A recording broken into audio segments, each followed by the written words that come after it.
Toyota Rush galing pa sa Butuan City. Dinala dito sa atin sa Oroquita. Ang problema dito, ayaw umandar. So kahimtang check lang muna tayo. Kita natin na iniwan lang na waskag yung kahimtang. Dito naman tayo sa engine, tingnan lang natin yung kapalaran ng sasakyan na to. Dahil sa mahigit 2 taon ang hindi ito umandar, kaya ayan, sinick up ko lang muna. So kita natin dito na yung transmission natin nag-iba yung kulay. Wala na tayong paligoy-ligoy dito. Sasabihin ko na talaga na pinalitan to ng transmission. Pero hindi pa to alam ng may-ari. Sasabihin ko pa lang. Followers ko lang sa Facebook yung may-ari nito at hindi pa kami nagkita. So dito na yung mga audience natin. Yan. Tapos dito tayo sa kabila. Yung kanang kamay natin. So ano ba yung problema dito? Bakit nalilibugan na naman yung mga naunang gumawa nito? So yan, kita natin yung panel natin. So push button na kasi to, kaya kailangan nating pindot-pindutin to. Pindutin. Oy, perting pinduta. So natin.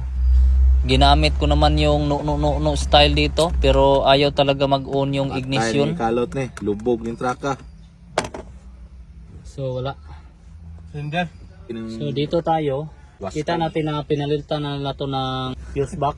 So ito na yung waste nila.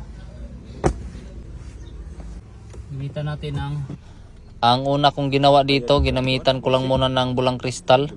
Sinubukan kong mag-programming dito, pero ang problema hindi ako makapasok sa system. So kailangan nating i-program tong susi natin dito sa system natin. Pero yung problema, hindi tayo makapasok sa system. So parang brown out lang siya. So ano ba yung dahilan bakit hindi tayo makapasok? So yun yung titingnan natin kung paano tayo makapasok. Kasi kailangan talaga natin makapasok para mabutasan natin yung bulsa ng may-ari. So dito tayo. So yan, pinalitan na nila yan. Bago na yung fuse box, pero ganun pa rin. So ang gagawin natin, tanggalin lang muna natin. Sige, tanggalin. Sa mga nagtatanong kung wala bang warranty to, sabi nung may-ari nung December pa lang ay nandun yung taga-kasa at inayos to. Pero ngayon ay December na ulit, hindi pa naayos. Kaya nagdesisyon yung may-ari na ipadala yung sasakyan niya dito sa Oroquita. Kahit na sa Facebook lang kami nagkontak at hindi pa kami nagkita. Tiwala lang talaga yung pinanghahawakan namin dito. Kita natin na kahit na bago na yung fuse box ay nagpalit na naman kami ulit.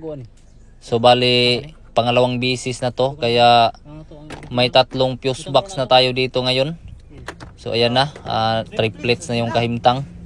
Dito para sa amin ay hindi kami nanghihingi ng down payment kahit piso.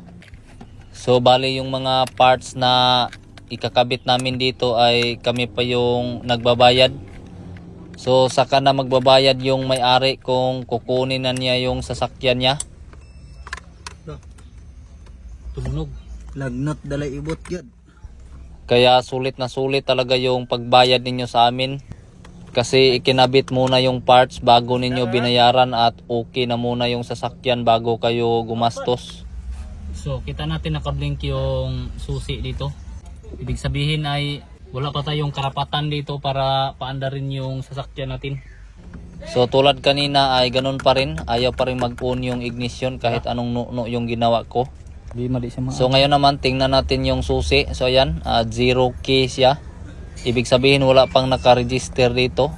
At nakapasok na rin tayo sa system.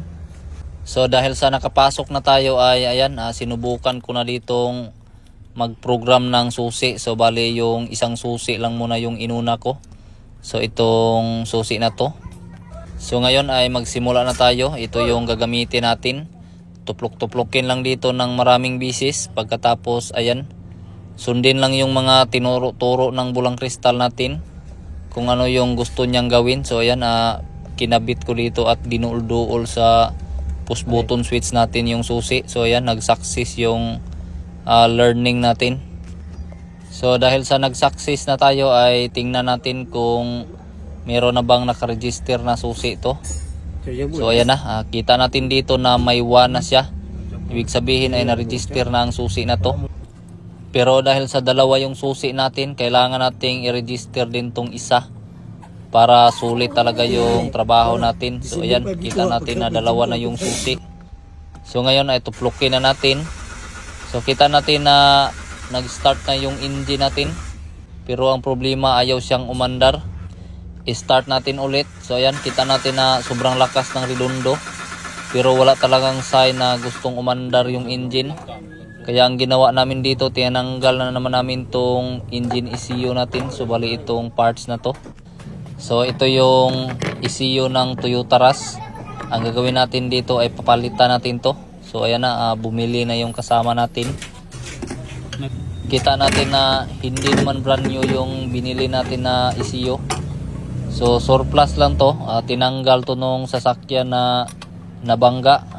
Tinanggal lang muna namin yung bracket kasi pinadala nila pati yung bracket.